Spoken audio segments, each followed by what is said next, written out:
It was a dark and stormy night. The kind of night that made you want to stay inside, cuddled up with a good book and a hot cup of tea. But for Sarah, it was just another night on the job. Sarah was a security guard at the local museum. It wasn't the most exciting job in the world, but it paid the bills. And tonight, she was on the night shift. As she made her rounds, checking the doors and windows to make sure everything was secure, she couldn't shake the feeling that she was being watched. It wasn't the first time she had felt this way. In fact, she had been feeling it more and more lately. It was as if someone, or something, was following her everywhere she went. But every time she turned around, there was no one there. As she walked through the ancient Egyptian exhibit, she couldn't help but feel a sense of unease. The mummies in their glass cases seemed to be staring at her, their empty eye sockets following her every move. She shivered and quickened her pace, eager to move on to the next exhibit. But as she turned the corner, she saw something that made her blood run cold. There, standing in front of her, was a figure in a black cloak. Its face was obscured by the hood, but Sarah could feel its eyes boring into her. For a moment, she was frozen in fear. But then she remembered her training and reached for her radio. "Security to Central, we have an intruder in the Egyptian exhibit. I repeat, we have an intruder." But when she looked up again, the figure was gone. Vanished into thin air. Sarah's heart was pounding in her chest as she cautiously made her way through the exhibit, searching for any signs of the intruder. But there was nothing. No footprints, no signs of forced entry. It was as if the figure had never been there at all. As she continued her rounds, Sarah couldn't shake the feeling that something was off.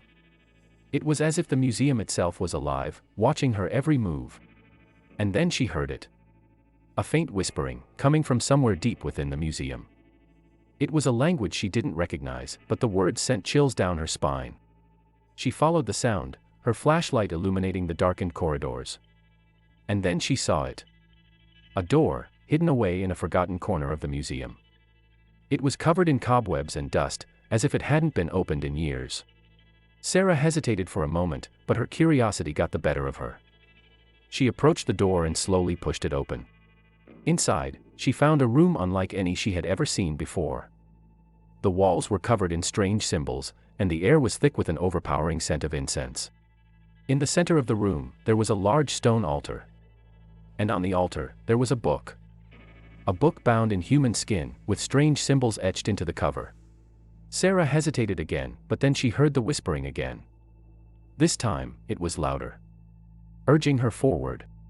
She approached the altar and picked up the book. As soon as she touched it, a cold chill ran through her body. And then she heard a voice that seemed to come from deep within her own mind. "Welcome, Sarah," the voice said. "You have been chosen." Chosen for what, Sarah didn't know. But she couldn't put the book down. It was as if it had a hold over her, as if it was calling out to her, begging her to open it. She hesitated for a moment, but then her curiosity got the better of her. She opened the book and began to read. At first, the text was incomprehensible, written in a language she had never seen before. But as she continued to read, the words began to make sense. They spoke of ancient gods, of dark rituals, and of a power that could bring about the end of the world. Sarah felt a thrill of fear and excitement run through her. She had stumbled upon something incredible, something that no one else knew about. But at the same time, she couldn't shake the feeling that she had made a terrible mistake.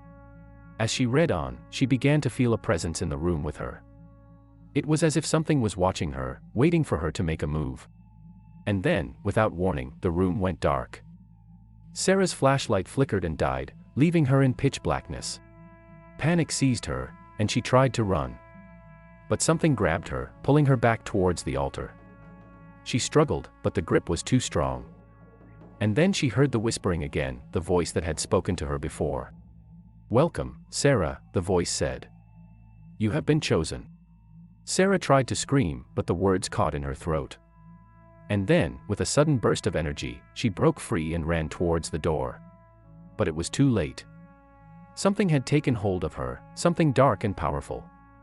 And as she stumbled towards the door, she knew that she would never make it out alive. And then, without warning, the darkness lifted. Sarah found herself standing in the middle of the museum, the book clutched tightly in her hand.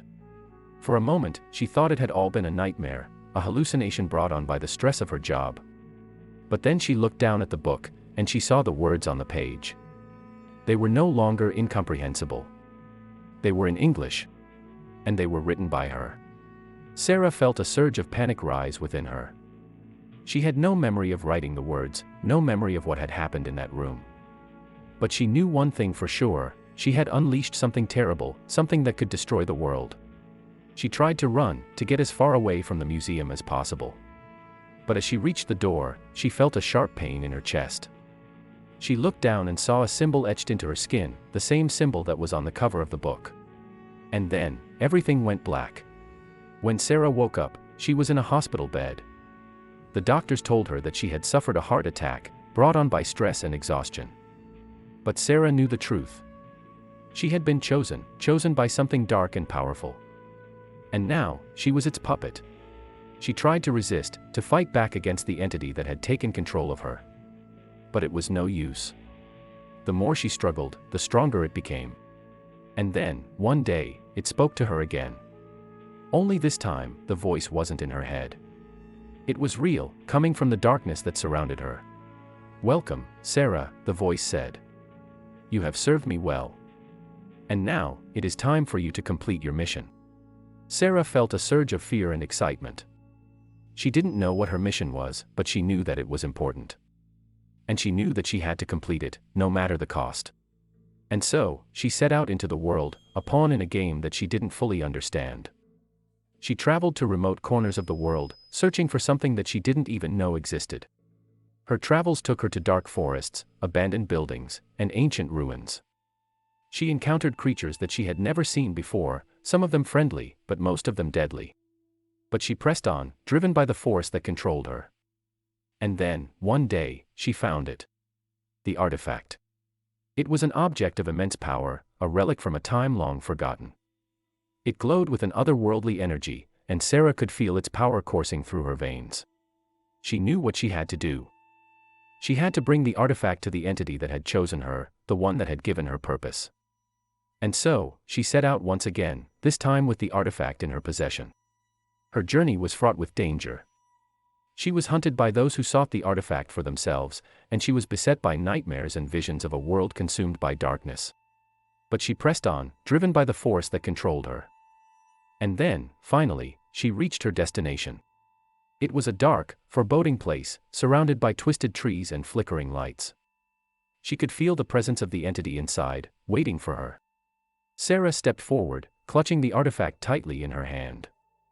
And then, without warning, she was engulfed in a blinding light. When the light faded, Sarah found herself standing in a chamber that was unlike anything she had ever seen before. The walls were made of pulsing flesh, and the air was thick with the scent of decay. And there, in the center of the room, stood the entity that had chosen her. It was a creature of immense power and beauty, with wings that spanned the entire room and eyes that glowed like stars.